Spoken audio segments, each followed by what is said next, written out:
आज जनकपुर के माड़वा बड़ सुहावन लागे। आज जनकपुर के माड़वा बड़ सुहावन लागे।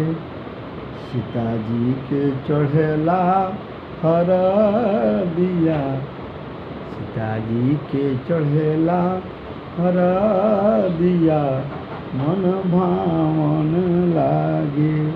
हरे हरे बसवा कटवनी जनक राजा, हरे हरे बसवा कटवनी जनक राजा।